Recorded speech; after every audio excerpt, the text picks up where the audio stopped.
part.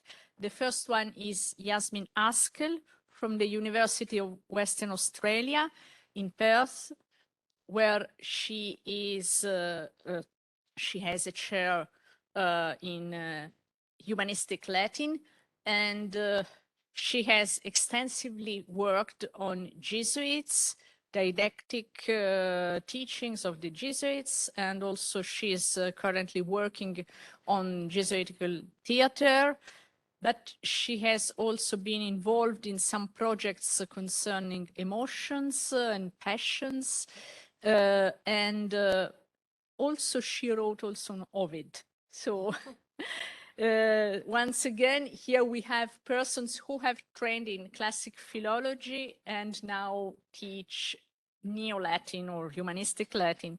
So today she will delight us with Deities, Demons or Decoration, Eastern Gods in Francesco Benci's Quinque Martyres and Bartolomeu Pereira, Paceidos, libri 12. So the floor is yours. Thank you. Grazie. To the microphones. Così? Mi sentite? Grazie, grazie di avermi invitato. I will speak in English, not too slowly, but I hope you will understand me. So Francesco Benci's Quinque Martyres is the first of a new kind of propagandistic Jesuit epic, a cultivar of Renaissance Christian Latin epics by Vida, Sanazzaro, and Fracastoro. It commemorates the relatively recent martyrdom of 5 Jesuit missionaries led by Rodolfo Acquaviva, the nephew of the Jesuit Superior General Claudio Acquaviva, at Cuncolim in southern India. So, here are the 5 martyrs. Benci himself did not see active service as a missionary, but bore the burden of the schools as professor of rhetoric at the newly established Roman College. He was a busy administrator, and he edited the Jesuits' annual letters. This explains perhaps why the poem was only published 8 years after the Cuncolim massacre in 1583. The first Venice edition of 1591 was corrected and reprinted in Rome the following year, and the latter is the basis for Paul Gwyn's Brill edition, which you can see here on the slide. In his introduction, Gwyn reviews the poet's motivations for writing: to promote the martyr's case for sainthood, to serve as a recruitment tool for the missions, and as a specimen for the teaching of Latin heroic verse in Jesuit colleges. While chiefly modeled on Virgil's Aeneid, the Jesuits' poster boy in Latin poetry, Benci's poem also shows the significant influence of Lucretius's De Rerum Natura and of late antique and Renaissance Latin Christian epics such as Vidas Christiad. As a powerful ideological reimagining of a critical moment in the historical encounter between early modern Catholicism and Hinduism, the Quinque Martyres is a provocative text on many levels, not least in its representation of Indian culture, caste, and cult. The terms kailikoli and superi, as Gwyn observes, are reserved in the poem only for the Christian saints, the angels, and the host of heaven. The plural dei is used only of the Hindu gods. But do we find any hint in Benci's epic of that famous Jesuit principle of accommodation to local beliefs and customs? In his description of the Hindu temple at Cuncolim at the beginning of the 3rd book, Benci emphasizes its beauty and its grandeur and notes the deep reverence shown by the common people to the Brahmins. But he also reports that the Indians converge at this place in fear and great uproar, ingenti fremitu, like rivers rushing to the ocean, quote, venerating their false gods with suppliant prayers and tiring the mute breezes with their empty shouts. Falsa qua supplicibus venerantes numina votis, multa fatiga bant vanis clamoribus aera. So I'll show you these two pieces. Where Fracastoro, in the Columbus Epilion of the third book of his famous didactic poem Syphilis, Verona 1530, where Fracastoro had described Europeans observing indigenous American rituals in a spirit of respectful curiosity, Benci pollutes his locus amoenus of Hindu worshippers purifying themselves in fresh running water with a shocking sudden report of human self-sacrifice as willing victims offer themselves to be impaled on a column of bronze. And he writes, they hang their hips where the backbone divides their legs, and oozing with gore and putrefaction, they eventually die a lingering death. So Paulo Arana informs me that this is probably a reference to hook swinging, which is still actually practiced in India. Of course, the idea of human sacrifice is very much contested. Nevertheless, we are primed to view this supposed death cult of the Hindus, which is glossed as dire superstition in the Lucretian sense, as a grim parody of the glorious Christian martyrdoms, which had been described for us in equally graphic detail in the first book of the poem. So here's, some of you will recognize Niccolò Circignani's frescoes for Santo Stefano Rotondo in Rome, and there are ekphrases of these frescoes in the first book of Benci's epic. The historical action and the spiritual meaning of Benci's epic is imprinted on the minds of its readers as it unfolds via a series of carefully counterposed spiritual and ethical diptychs, in which Christian thoughts, prayers, ceremonies, offices, and characters are contrasted with their Hindu versions or perversions. Relatively relevant for our theme today, Latin as a vector for cultural change, these contrasts are given added emotional charge by the poet's strategic deployment of classical Latin intertexts. In Book 1, for example, Aquaviva, the primus inter pares of the poem's 5 heroes, is visited by his guardian angel, who urges him to quit the court of the Emperor Akbar, where, as a sort of apostolic Aeneas, Aquaviva has been detained in long and fruitless religious dialogue with the emperor, who's constructed as a sort of Mughal Muslim Dido. So the angel urges Aquaviva to go south to glorious martyrdom. And of course, the episode recalls the visit of Mercury to Aeneas in the 8th book of the Aeneid. And it no doubt also prompts us to consider the very nature of such visions and the spiritual discernment of Ignatius. So here, I won't have time to go through these, but you will recognize, no doubt, from the first week of the spiritual exercises. Actually, I will speak about this in due course. In the course of the journey of the future martyrs to Quinque, which is reminiscent of Aeneas's descent to the underworld in Book 6 of the Aeneid, Afonso Pacheco, playing the role of a sort of Sibyl to Aquaviva's Aeneas, describes for him the local geography, the politics, and the people. His account of the Brahmins puts us in mind of another classical author, Lucretius, and the wily and fear-provoking priests from De Rerum Natura 1. These Brahmins are arrogant and anxious about threats to their religion. And I quote, they manipulate the fickle mob with empty speeches, as when the winds mass together raindrops in the clouds floating across the sky and stir up trouble everywhere. Indeed, Benci's Brahmins are not just reincarnations of Lucretius's fear-mongering ancient priests, but are implicitly contrasted with the God-fearing, appropriately learned modern Jesuits. The Hindu temple and its denizens, described at the beginning of Book 3, and this is on your handout, is an analogue of the Virgilian Tartarus.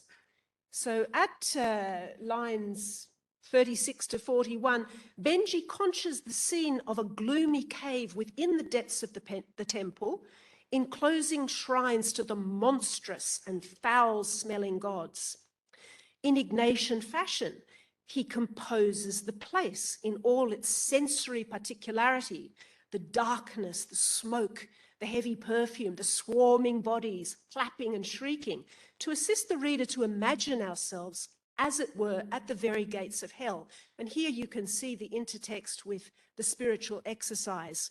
The first prelude is the composition, which is to see with the sight of the imagination the length, breadth, and depth of hell. So this is the image on the slide. The poet blurs the boundaries between man, God, and beast. Are the sorry, my slides are out of. Are the Stygian beasts the heathen idols, or are they their frenzied animalistic worshippers, black-chested and half-naked? Pectora nigromnes necoperti vestibus omnes, inguinibus tenus albentinam ceteralino membra tegunt, vario suspendunt corpora saltu.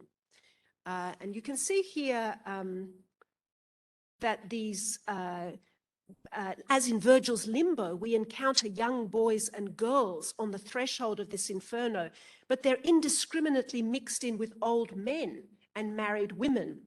Ipsius antaditi fauces cae cumque cubile agminis horrifici stigiarum lustra ferarum permisti senibus pueri nuptisque puellae. Sorry, I got this out of order.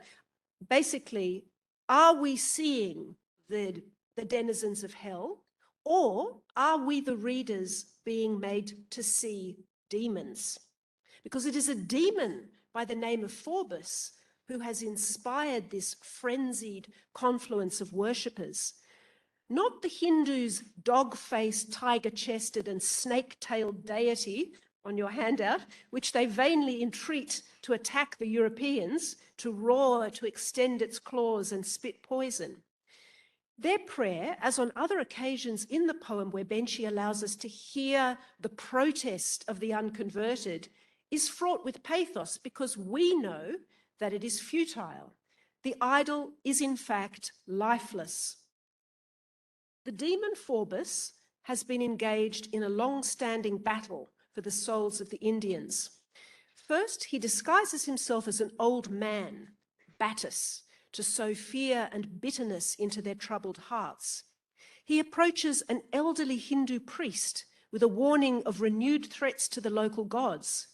And then he fans the anger of the hot-headed Prince Alexindas, the best of the Indians, who plays the role of Turnus in the poem.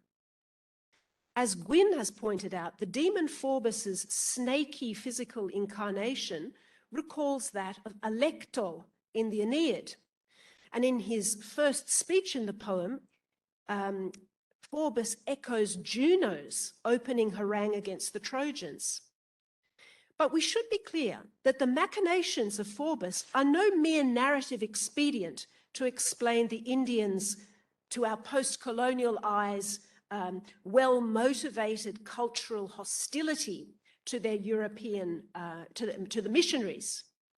We're meant to read this rejection of Christian cult not as a tragic episode of historical resistance to the religion of a colonial oppressor, but as the manifestation of a perennial and diabolical revolt against the one true God.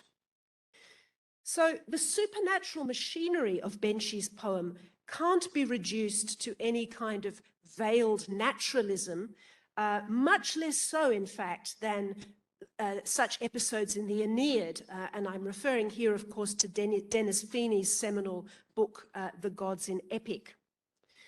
God, the good angels and the bad angels or the demons are very real presences and agents in the Quinque martyres. Conversely, Benci does not concede any power or even fictional existence to the Hindu gods per se. The Hindu deities associated by turns with Lucretian superstition and demonic deception have no independent life. As such, in spite of the demon Phoebus's lies to the Brahmins, they can't enjoy even interim success in the action of the poem. Moreover, there is no room in Benci's Tridentine Christian epic for even the decorative presence of the Muses or the Olympian gods. Having said that, there is one intriguing passage in which the poet hints at a shared phenomenology, if not ontology, for the Greco-Roman monsters and the Hindu deities. So, later in Book 3, a great festival at Quinque is described. And the sky turns dark and the Jesuit companions witness an incredible portent, a mirabile monstrum. This is on your handout. Tartarei, hic volucres, etc. I'm not sure whether I've got it. I will read you the English translation. But you can follow along with the Latin, of course. Here, winged creatures from hell and images of monsters with incredible shapes restore their appearance in repulsive bodies. Here, the dreadful Sphinx, the Chimera armed with fire, the monstrous Gorgon, the poisonous Hydra, having newly brought forth deadly snakes, the greedy Harpy, etc., etc. Savage centaurs and bitter furies, and the Lamia who live by drinking blood. All had savage snakes on their heads for hair, horrific to behold, and their eyes are fixed with fiery flame. They drag their huge tails in numerous coils and unfurl wings on their black shoulders. This fickle crowd, stirred from the caverns of hell, whirls their bodies swiftly through the void and are obviously hurrying to visit the procession at Quinque. Now, at one level, this vision functions as a warning to the reader, a spiritual inoculation for the Jesuit scholastics and future missionaries against the intoxicating colors and sensations to which we will be exposed in Benci's ethnographic description of the Hindu procession. The cloud simile implies insubstantiality. We might remember Lucretius's comparison of cloud shapes to monsters in the fourth book of the De Rerum Natura. The catalogue of monsters itself may be traced back to Virgil's underworld, a topos revisited, as Paul Gwyn points out, in several Renaissance Christian epics, including the first book of Vida's Christiad. But the fact that Benci has his hybrid monsters hastening to the Hindu festival, which climaxes in the appearance of a god, combining the form of a tiger, a dog, and a snake, suggests to me that the rebel angels are literally, albeit supernaturally, appearing to the Indians in these classically monstrous forms. Benci, I haven't got time here to retrace the late antique Christian teaching on idols by St. Paul, Eusebius, Lactantius, Tertullian, Justin, etc. But there's a rich theological debate that underlies these passages. But this interpretation, that is that the rebel angels manifest to the Indians as classical monsters, and that these monsters are the Hindu deities, seems to be confirmed by Benci's description of the gods' float in the procession, in which we readers almost seem to share in the intoxicated double vision of the devotees. So this is on the slide here. Nec minor illorum rabies qui corpora diris subiecere rotis cupidi per strata viarum. et laceros artus vivoquam adentia tabo, viscera reliquias velluti liquere deorum, pro quibus insano pugnat plebs nescia raptu. Actually, I haven't given you the full passage there. A large group of gods sits upon the back wheels, displaying the monstrous countenances of abominable beasts as they show themselves to the multitude, cheating them into believing that if by chance they can help the gullible people in little things, they could also deceive them in greater matters. The float goes along, teeming with wild monsters, a dire spectacle, and threatens to topple as it shudders and overawes. So what is actually happening in these verses? And in these verses, that I've put up for you here, where the worshippers are actually throwing themselves into the path of the carriage. Are we just seeing effigies of the gods, or the demons impersonating the monsters, the classical monsters? He's surely suggesting that the Hindus of Quinque have summoned up very real demonic forces. So to move on to slightly more decorative matters, perhaps, I'd like to spend the final part of my talk discussing the reception of the Quinque martyres in later epic has not really been fully explored, but one poem that does show some traces of its influence is the Paceidos libri duodecim by Bartolomeu Pereira, professor of scripture at the Jesuit College of Coimbra. The Pacecid celebrates the life and martyrdom in Nagasaki in 1626 of the poet's cousin Francesco Pacheco. Like the Aeneid, but unlike, of course, Benci's 5 martyrs, the Pacecid is in 12 books and celebrates a single hero. And that name of that single hero is honored in its title. On the other hand, Pereira's poem heaves with colorful characters: evil shoguns, sneaky Buddhist priests, peasants, Amazons, dragons, mermaids, and this puts us more in mind of vernacular romance epic, especially Camões.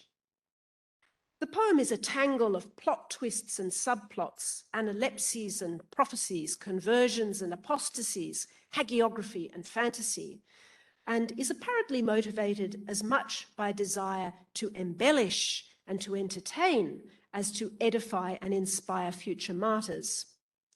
For the purposes of today's talk, I would just like to highlight that the fact that it contains 2 divine councils, a Christian one and a convention of the Japanese gods on Mount Onjin, under the premiership of Chakwa, an Indo-Chinese deity who represents the forces of evil and in a way stands in for Pluto or the devil. The supernatural cast of Virgilian epic is thus joined in the Pacecis by the Christian god, his angels and saints, by Japanese Buddhist and Shinto deities, as well as by a host of personifications, including an angel of Japan. The classical Olympians make cameo appearances. Vulcan favors the Japanese, Neptune favors the Portuguese, and they serve as philosophical allegories.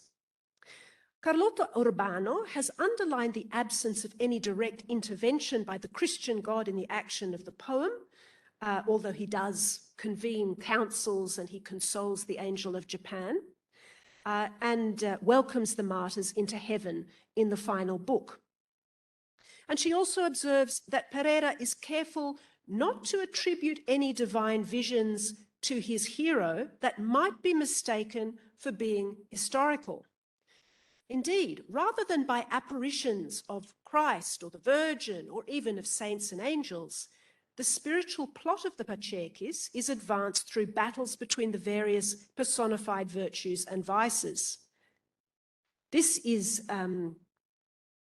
feature is not only redolent of silver and late antique epic, most obviously Prudentius, but is related, I'd like to suggest, to the allegorical personages and supernatural forces which populate Baroque Jesuit drama.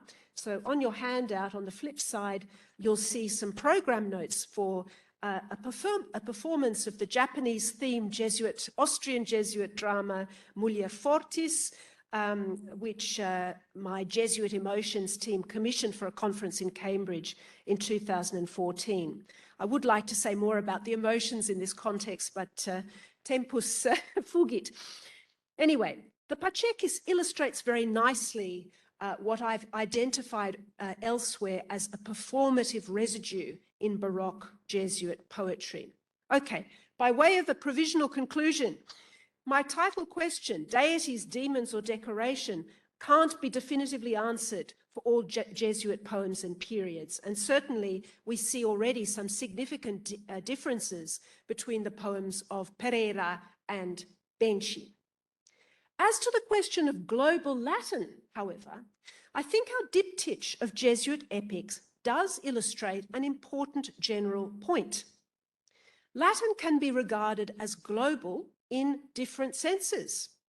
As other presenters at this conference will show, the Latin language was carried around the globe as a medium for intra- and cross-cultural communication by both Europeans and non-Europeans. Sometimes it was even a vehicle for resistance to cultural colonialism. Benci and Pereira write global Latin in a different sense from Europe.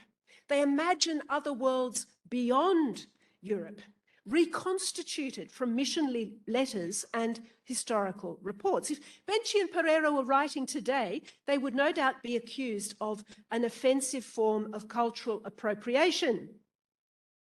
But there is another kind of cultural appropriation going on in these poems, one which is inspired by the Renaissance humanist dream of reviving Greco-Roman antiquity, a radically alien culture, after all, through imitation of its languages. History, ethnography, and Christian theology are filtered by Benci through Latin fragments, streaming the simulacra, if you like, to use a Lucretian metaphor, streaming from the pagan poets. So I'd like to leave you with a warning and a plea. It is not sufficient to read Latin superficially, if grammatically, to appreciate the full affective and ideological nuances of these sources, which we do use for historical research. The complex cultural flavors of these multi-layered Jesuit confections can only be savored if one has an appreciation of the authors, classical, late antique, neo-Latin, and yes, vernacular, which are their essential ingredients. Thank you.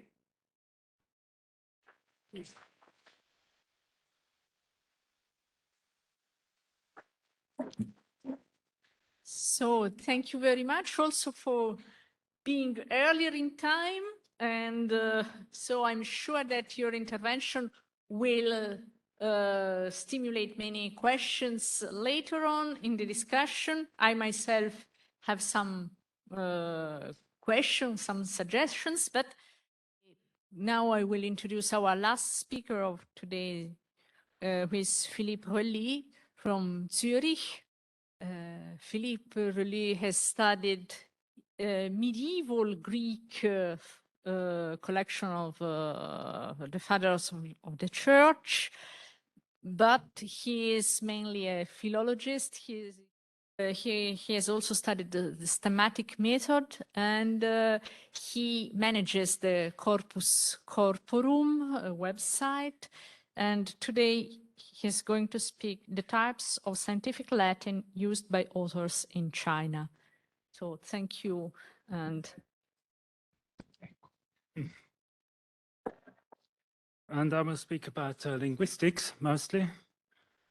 In this talk, I'll take a look at the scientific and philosophical Latin used by some European authors in China, especially when they translate Chinese texts into Latin. The main sample consists of a set of medical texts and another one of 3 Confucius translations. I have to apologize for my Chinese pronunciation of terms and names. Unfortunately, my Chinese is very basic indeed. practically non-existent.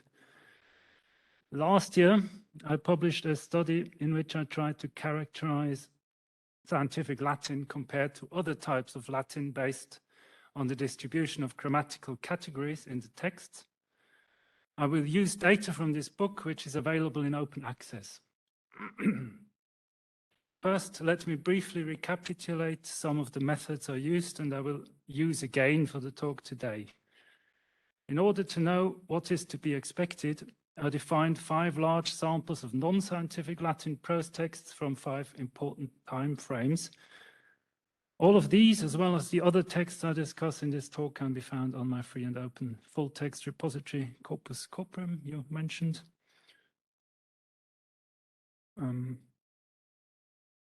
Here, you see the address. Their texts are automatically lemmatized and part of speech tagged based on the word and form lists of Perseus, plus for forms unknown to Perseus on a large experimental word list that Comphist Sem Frankfurt am Main kindly shares with us. In the future, Corpus Corporum will offer downloads of lemmatized and part of speech tagged XML files of its texts that will look like this. These provide the main raw data for this talk. Words unknown to our word lists were removed from the samples for this study. I defined a group of some 40 texts that can be considered to be scientific from a variety of epochs and fields. Besides these, some thematically defined samples, for instance, arithmetic texts, were also used. Some further non-scientific outgroups were compared to the general sample, poetry, the Vulgate, and so on. I tried to determine grammatical categories that differ significantly from the 5 benchmark samples in scientific texts. Some of the results were surprisingly different from what one would expect from contemporary scientific English or German. So scientific Latin tends to use less nouns and verbs than the benchmark, but more adjectives and prepositions. Some parameters known to be typical for scientific English, the use of non-conjugated verb forms, the passive voice, a lack of the first person singular, and nominalization of processes, were tested for Latin as far as they were applicable. Some of them were found to be also typical for scientific Latin, but others were not. Some are typical for Latin science, but not directly comparable to or not yet studied for English. For example, high numbers of the nominative case. Low numbers of the ablativus absolutus, surprisingly. Some seemed typically Greek, like the Greek sentence particles translated into Latin, like autem, enim. And some opened up new questions. Low textual entropy, which is a measure of how expected the next word in a text is, and had hitherto not been studied for scientific texts. The most significantly different grammatical categories were plotted as 2-dimensional principal component analysis charts in order to identify groups of scientific Latin. You see an example on the slide. This slide shows the plot obtained by using the most distinct 10 parameters that will also be used below. The numbering of the text is chronological. It shows the 5 benchmark samples, green and shaded, bottomish right-hand side, close to some other non-scientific texts. For example, a sample of charters or of historiography. Poetry is found even further to the right. To the very left, scholastic and arithmetic scientific texts are found. To the top middle, natural sciences and medicine. Whereas human sciences like philology and philosophy from the early modern period, as well as from late antiquity, ended closely to the benchmark samples in the plot. Blue texts are translated from the Greek, violet and italicized ones are averages for tentative groups of texts. In the same study, it was possible to identify quite clear-cut groups of types of scientific Latin. They were labeled as you see on this slide with examples.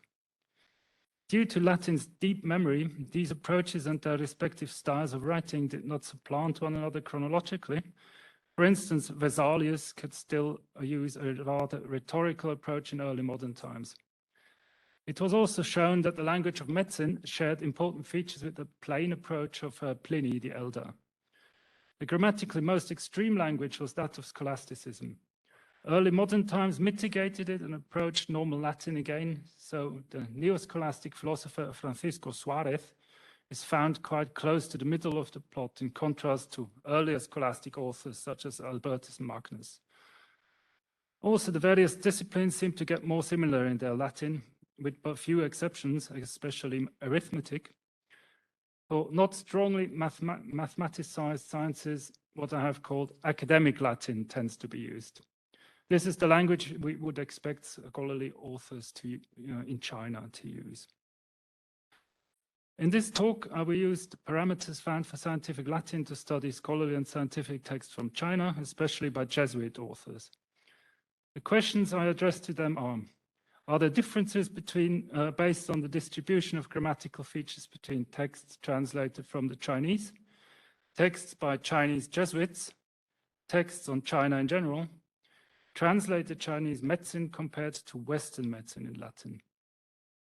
As hardly any of these texts were available in digitized and OCR form, some of them on Serica already, some on Nochemus, I largely had to digitize them myself, which put limits to their size and amount. Therefore, the results achieved are certainly to be seen as provisional. I shall now briefly introduce the texts used in the next part of the talk. As a comparison set, I used some texts in some ways related to those that mainly interest us. There are 4 groups of such texts that you see on the slide. The text sample I used contains 3 pre-Jesuit texts about the Far East. These are travel reports from the 13th century to Mongolia and/or China, all of them written by Franciscan friars. Secondly, I used 4 other texts by Jesuits that have nothing to do with China or Asia, that just happen to be written by Jesuits. The topics are all philosophical and historical. Thirdly, I used some Jesuit text from or about China whose content is scholarly, but neither belongs to medicine nor is translated from the Chinese. Matteo Ricci wrote in Chinese a work, The True Meaning of the Lord of Heaven. In order to get the Jesuit imprimatur, he wrote this brief recapitulation in Latin. Martino Martini's book is a short report on the Chinese mission, including numbers of converts, gifts sent to the emperor, and Jesuit books printed in Chinese. Athanasius Kirch's book was a summa of what he could find out about China from Jesuit publications and correspondence. Although Kirche himself never left Europe, he had access to first-hand information at the Jesuit headquarters in Rome. His book was to remain one of the most important sources on China in Europe for at least a century. Finally, Couplet's introduction to the Confucius translations is the first broad presentation of some texts of Chinese ancient thought to a Western audience, as Andrea Balbo characterizes it. After its Declaratio, the book contains a short life of Confucius and a translation of the first 3 of the 4 Chinese classics. A final set of comparison are 2 works of descriptive botany. Pliny's book on books on botany, books 12 to 27, and the Jesuit Boehm's book that introduces the European reader to 20 useful Oriental plants, usually including an image and their Chinese name. The first specific sample I prepared are Confucius texts in Latin translation. The main Chinese classics, the 4 books and 5 classics, the Su Shu Wu Jing, were enthusiastically received in Europe when they were first available in Latin translation. I chose to use the Confucian analects, Lun Yu. There are 6 known Latin translations, but 3 of them are very late date. I used the other 3, which are digitized and made available on Corpus Corporum. A comparison of a passage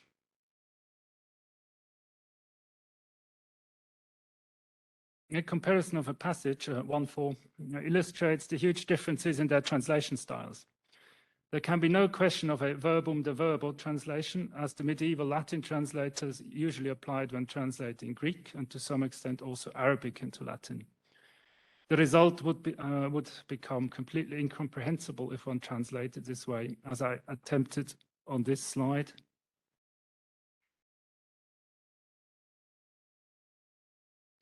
First without, then with grammatical adjustments. A strict verbum de verbo preserving grammatical forms and word order is clearly impossible for Chinese. The most literal possible translation that can be understood would be the second one. None of the translators remained this close to the original. Instead, they often numbered the words in order to show the reader the original word order they did not try to conserve. In this example, Ruggeri, did not understand the original sufficiently. Intorcetta reformulated and enhanced strongly, and Noel stayed reasonably close to the original while still being readable. His translation is indeed more literal than Legg's English one, which I show for comparison. Ferrero called Intorcetta's translation style typically Baroque. We would expect Intorcetta's Latin to be the least influenced by the Chinese language, as it clearly formulates afresh and differently than the original. Finally, I took a look at some works on a more strictly scientific topic, in this case, sphygmology, the medical discipline of studying the pulse. In general, the Ming dynasty produced some important new medical works. The most important ancient Chinese text on the pulse, however, had been written long before by Wang Shuhe, who lived in the early Jin or late Han dynasties, 3rd or 2nd century AD. The Pulse Classic, or Mai Jing, in 10 books. The Chinese text begins by listing 24 types of pulse. Wang's terminology of pulse has remained standard in Chinese. There's a Persian translation of the text and a modern English one. By chance, the earliest extant classical Western texts on the pulse date from roughly the same time as Wang Shuhe, although we know of earlier treatments. But Galen's extant works are the only significant account of Western views surviving from ancient times. Galen's theory of blood movement forms the basis of his understanding of the pulse. For Galen, the heart is less a blood pump than a pneuma bellow. Galen differentiated 27 kinds of pulse, determined by 3 × 3 parameters shown on the slide in all combinations. He wrote 4 books comprising 4 books each on differences, distinctions, causes, and prognostications of the pulse. Kuhn edited them and added to the Latin translations. After these 16 books, Kuhn adds a synopsis by Galen himself in the translation of the 16th century editor Agostino Gadaldini, which I will use as a comparandum to the translated Chinese texts. The Greek text in Kuhn is incomplete. The final part is extant in some manuscripts, but seems to be a forgery by Camillo Zanetti alias Veneto, made by excerpting from other Galen works. Kuhn also edited a spurious short introductory text on the pulse, the Pulsibus ad Antonium, ein aus pneumatischen und galenischen Quellen zusammengesetztes Kompendium, as Zipse defines it. I used the former's Latin translation by René Chartier also to compare to the Chinese text. Andreas Kleyer published in 1682 a Latin translation of several works on the pulse that, although the 1st and the 5th of these texts are explicitly ascribed to Wang Xo Ho, who is presumably Wang Shuhe, only occasionally show parallels to the Pulse Classic. Kleyer was a physician and merchant based in Jakarta who collected these anonymous translations, but could not read Chinese himself. The translations were apparently made by Europeans in China. The likelihood is high that there were Jesuits such as Couplet and Boym. This book was very successful. In 1847, Pierre-Victor Renoir could still write Les fragments de la médecine chinoise traduits en latin par le père Michel Boym et publiés par Kleyer ont fourni les matériaux de presque tout ce qu'on a écrit jusqu'à présent sur ce pays. that is concerning medicine.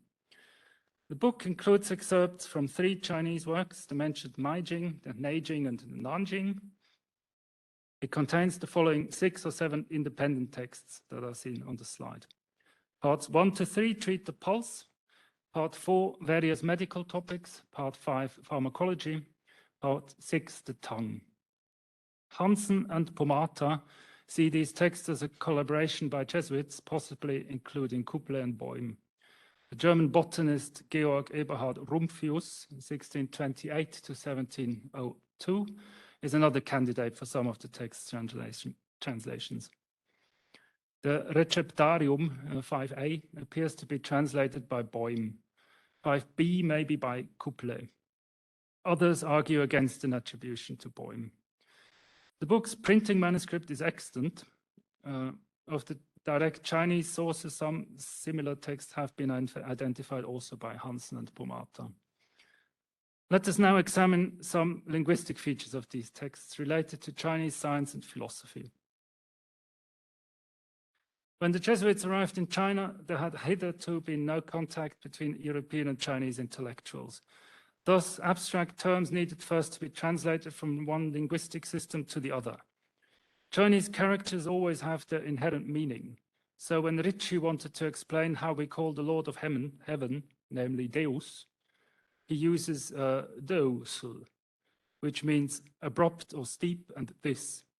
Other possibilities with other tones and characters could have meant tremble, die, or provoke, fall, and many others. Ricci will have chosen characters that do not mean something very ridiculous. Sometimes he is able to take over existing terminology, for example, from Buddhist metaphysics. For instance, Schönling for anima spiritualis. But in other cases, he had to coin new character combinations. For instance, for intellectus, he uses Ling, Cai, literally intelligence, talent, a combination that does not seem to be in use today. Kleyer's book on pulse medicine provides examples of difficult translations the other way around. For instance, book 2 begins by explaining the 3 positions on the wrist where the pulse is taken and refrains from translating their Chinese names. They are given as Kun, Quan, and He, corresponding to Tun, Guan, and Che. On the other hand, the technical term Jingluo, meridian, is translated as a simple Latin via. In order to find grammatical parameters where our texts differ strongly from the Latin prose benchmarks, I divided them into the following 5 groups.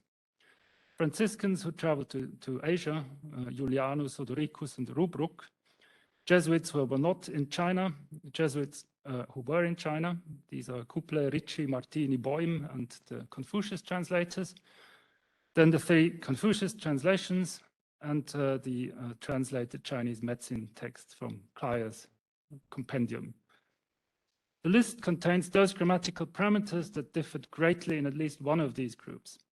I defined greatly as at least 2.5 standard deviations from the 5 non-specialized prose benchmark samples. And I also included all 10 parameters that were found to be indicative of scientific Latin. They are italicized. Former cases are highlighted by bold print, that is more than 2.5 standard deviations outside of the expected range. Especially striking cases are, in all samples, adjectives are more common, conjunctions less. The Confucius translations and the Chinese medical texts often exhibit contrary behavior. The latter tend to follow parameters for scientific Latin already known. For instance, possessive pronouns are more common than average in the former, that is the Confucius translations, less in the latter. The third person passive the other way around. The first person singular, adjective suffixes and textual entropy behave similarly. There are a few differences between Jesuits in Europe and in China. Jesuits seem to be fond of suffixes, which are common in scholastic terminology, but Jesuit texts from China are not. The typically Greek features of participles and sentence-modifying adverbs are more common than average only among the Franciscans and to some extent in the Confucius translations. If we compare the Chinese medical text to a sample of 5 Latin medical texts used already in my recent study, the former differ in many respects. They are conspicuous by having more adjectives, a lot less adverbs and conjunctions, more nouns, less pronouns, and more verbs, a lot less modifiers, less third-person passives, and more imperatives. The modifiers are a feature that does not exist in Chinese, so as they do in Greek. The imperatives show that the reader is often directly addressed. So these features are intuitively expected. It would be interesting to compare the other numbers to similar ones for Chinese medical texts in Chinese. In the following graphics, I depict all the mentioned texts plus the following ones for comparison. 5 medical Latin texts plus the 2 that are especially dealing with sphygmology, Pliny's botanical books, the 5 benchmark samples, and some more comparative samples from my earlier study. A first simple graphic shows the relation in percent of nouns versus verbs of all words in a text. I use different colors to differentiate the groups of texts. Red are Clier's medical treatises, red in blue other medical treatises, yellow the 3 Confucius translations, green the older Franciscan texts on Asia, white in blue are samples of texts from my book that were meant to illustrate the Latin of certain types of mostly scientific texts. My earlier study showed that scientific, especially scholastic texts, tended to use less nouns than the benchmark samples. Poetry, on the other hand, uses both more verbs and nouns. Here it is especially the texts in Clier that contain a lot more nouns. So does Pliny and 2 of the Jesuits in China, the botanist Boym and the statistician Martini.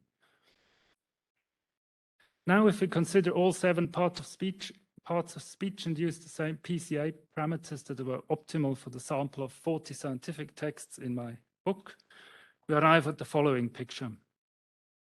Note that the numbers do not have an intuitive meaning. The distances between items is simply what shows the differences in part of speech composition, optimized for the 40 scientific texts. Again, the Clier texts are far out. The 3 Confucius translations somewhat less so, but in another direction.